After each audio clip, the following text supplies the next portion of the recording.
동물권리와 백인 우월주의, 잘못된 동물권리 주장은 사회적 약자에게 큰 고통이 됩니다.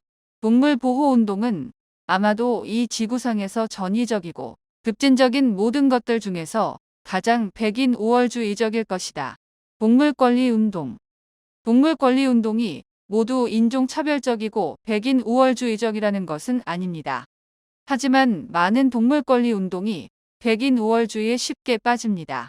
동물권리운동이 인종차별주의라는 주장에 대한 가장 대표적인 사례로 페타, HSI, 애니멀스 아시아를 살펴보고 우리나라 유기견 통계에 대해서 알아보겠습니다. 페타는 동물의 윤리적 대우를 위한 사람들이라는 의미입니다. 우리에게는 모피 반대 운동으로 유명합니다. 페타는 동물 보호는 말로만, 실제로는 안락사. 페타의 보호소에 들어온 개들을 너무 쉽게 안락사시킨다는 것이 폭로되었습니다. 2009년과 2007년에는 97%의 동물을 안락사시켰습니다. 참고로 우리나라의 보호소의 안락사 비율은 25% 수준입니다. 여성 제품에 치우쳐 비난하는 페타.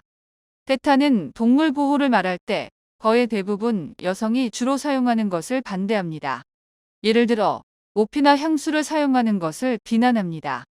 이것들은 모두 남자는 잘 사용하지 않는 것들입니다. 남성복의 원료인 올에 대한 비난은 최근에 시작되었고 내용도 매우 빈약합니다. 페타의 속메시지는 간단합니다. 겉으로 드러난 의미는 동물을 사랑합시다. 모피 없이도 아름다울 수 있습니다. 속으로 말하는 의미는 모피를 입은 부자들보다 제가 더 아름답습니다. 저는 동물 보호에 관심을 가질 만큼 지적입니다. 모피를 입은 여자들보다 제 몸매가 더 섹시합니다. 티티아는 위의 그림에서 성스러운 사랑을 오른쪽 여인으로 묘사했습니다. 페타의 아이디어는 티티안 그림에서 아이디어를 차용했을 것입니다. 하지만 페타의 동물보호 캠페인이 욕을 먹는 이유는 아래처럼 생각하기 때문입니다. 페타의 동물보호 활동의 특징은 남녀 차별적으로 여성에게만 공격적이다. 대부분의 여자는 남자와 결혼하기 때문에 캠페인의 타켓은 남성이다. 인종차별적으로 타문화에 대한 이해 따위는 없다. 목적보다 결과를 중요시하여 초기에는 테러 집단인 ALF를 옹호했다. 해외의 동물보호단체도 조롱하는 해외의 동물권리단체 HSUS, 미국의 지역별 휴메인 소사이어티와는 전혀 상관없는 단체입니다. 유기견을 돕는다고 모금하지만 단 하나의 보호소도 운영하지 않습니다. 사업비의 대부분, 인건비 등 직접적으로 동물에 사용되는 돈은 거의 없습니다. HSI, HSUS의 하부 조직입니다. 후원금을 받기 위한 입양 사업을 하는 것으로 판단됩니다. 복날, 개를 구출하고 외국으로 보내 한국을 조롱하는 신문 기사를 많이 내는 곳에 정보를 제공합니다. 한국의 평창올림픽과 개고기 문화를 연결시키겠다고 말하고 있는 대표적인 단체입니다. 왜 우리나라에서 해외로 입양된 개는 대부분 백인들에게 입양되는가? 우리나라의 개가 미국이나 영국으로 입양을 가면 대개 일반 백인 가정 아니면 나이든 백인 가수 같은 사람들이 입양합니다. 이 사람들이 잘못이 아니지만 관련 신문 기사를 잘 보시면 거기에는 한국을 조롱하는 백인 우월주의 내용이 있다는 것을 아실 수 있을 것입니다. 웃기는 해외 입양. 찾으려고 든다면 미국이나 영국 내에 안락사를 기다리는 개는 많습니다. 우리나라가 다른 선진국, 예를 들어 스페인과 같은 나라와 비교해서 유기견의 비율이 더 높은 것도 아닙니다. 입양에 갈 때 가능하면 더럽고 불결하게 환경을 조성한 다음에 극적인 연출을 합니다. 그래야 입양이 잘 됩니다. 입양을 목적으로 미국으로 간 동물 중 상당수는 캠페인이 끝나고 바로 안락사되었습니다. 애니멀즈 아시아. 코리리 렌의 저서 A Rational Approach to Animal Rights에서 인종차별주의 단체로 의심되는 대표적인 사례로 언급된 단체입니다. 운영진의 상당수가 백인으로 알려졌습니다. 대표자의 말, 한국 정부가 보호소를 설치한다면 규모, 시설, 책임 있는 복지와 운영, 직원의 수, 비용 등에 적극적으로 조언하겠다. 아마 우리나라가 이런 것도 조언을 받아야 할 만한 나라라고 생각하는 모양입니다. 동물 권리를 주장하지만 가축의 권리에 대해서는 거의 말이 없었습니다. 현재 이 단체 운영진에 아시아인은 3명밖에 없습니다. 이것보다 수가 적으면 아예 운영이 안 될 것입니다. 한국의 유기견 문제, 과연 심각한가? 많은 동물보호단체는 우리나라의 유기견 문제가 심각하고 우리나라는 동물보호 후진국이라고 합니다. 과연 그럴까요? 아니면 후원금을 노린 앵벌이일까요?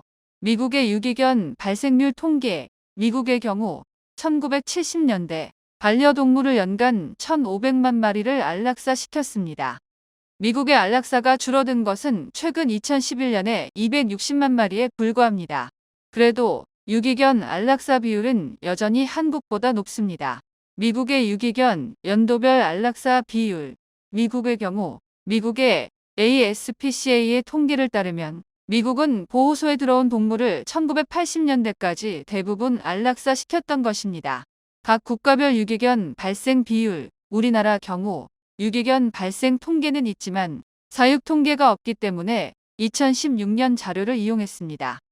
참고로 2012년 유기견 수는 59,168마리입니다. 물론 선진국도 최근에는 유기견 비율이 낮아지고 있습니다. 하지만 우리나라도 유기견 발생률의 안락사율은 결코 높지 않습니다. 한국과 미국의 2016년 유기견 안락사 비율. 가장 최근인 2016년 미국은 ASPCA 통계로 총 7,800만 마리의 개를 키우고 이 중 67만 마리가 보호소에서 안락사되었습니다. 한국은 농림부 자료로 총 400만 마리의 개가 있다고 추정되며 보호소에서 안락사된 것은 14,865마리입니다. 우리나라가 미국보다 안락사 비율이 낮습니다. 동물보호단체의 거짓말. 반려동물 선진국에 비해서 우리나라는 유기견 비율이 너무 높다. 전 세계 대개 유기견 비율은 1에서 3% 수준이며 우리나라는 평균이거나 오히려 낮은 편에 가깝습니다. 우리나라의 유기견 비율은 미국보다 낮고 사육도수 대비 안락사율도 미국보다 낮습니다. 영국 사례를 근거로 내장 마이크로칩을 더 강화시키면 유기견 비율이 현저히 낮아질 것입니다. 동물보호단체의 거짓말.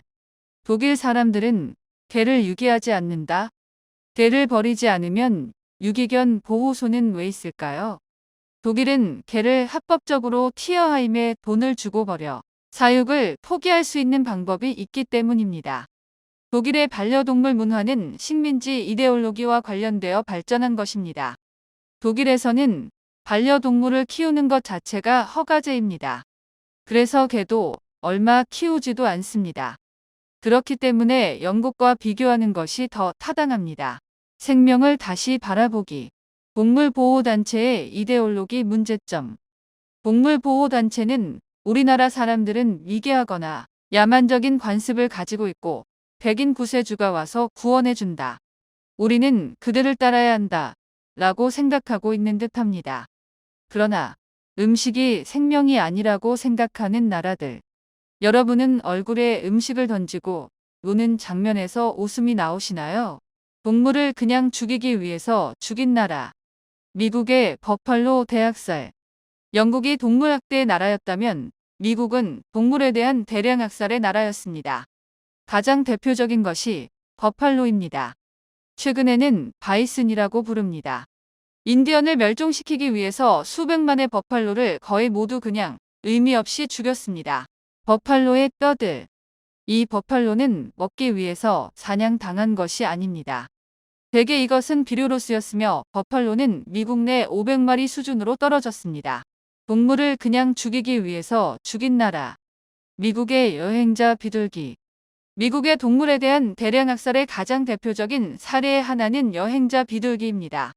자그마치 30억 마리나 있었는데 모두 멸종되었습니다. 어떻게 30억 마리 중 한 마리도 안 남았는지. 30억 마리나 되는 여행자 비둘기가 미국 내에서 순식간에 멸종되었습니다. 가축의 근육만 먹는 나라. 미국의 육류 문화. 미국식 축사는 가축을 많이 키워 사람은 근육만 먹고 나머지는 렌더링 하우스에서 가공해서 사료로 사용합니다. 개 사료가 싼 이유입니다. 하지만 한국식 축사는 각종 장기를 대체로 다 먹습니다. 머릿고기, 곱창, 막창, 천엽, 양, 간 등뼈, 사골, 꼬리뼈, 족발, 순대 등등. 정육 및 발골 기술이 뛰어나서 등뼈를 먹을 수 있는 나라입니다. 그러므로 인구수 대비 또한 육류 소비량 대비 가축 사육도 수가 줄어들 수 있습니다. 돼지 삼겹살 선호 문화는 앞으로 바뀌어야 합니다. 결론. 현재 동물보호단체는 영국과 독일 그리고 미국의 백인 우월주의 이데올로기에 취해 있습니다. 우리나라의 유기견 발생률의 안락사율은 선진국 대비 평균 수준입니다. 건전한 동물보호 운동은 이데올로기가 아니라 동물 행동학을 기초로 동물 복지를 증진시키는 방향으로 나아가야 합니다. 아직도 당신의 후원금의 대부분을 인건비로 사용하는 동물보호단체를 후원하시나요? 그들은 실제 동물 구조는 거의 하지 않고 끊임없이 우리나라를 조롱합니다. 차라리 믿을 만한 보호소에 후원하세요. 동물 복지 향상에 더 큰 도움이 될 것입니다. 무조건적인 후원은 동물들에게 큰 고통을 줄 수 있습니다. 후원에도 책임이 따른다는 것을 명심해야 합니다. 구독과 좋아요는 사료 기부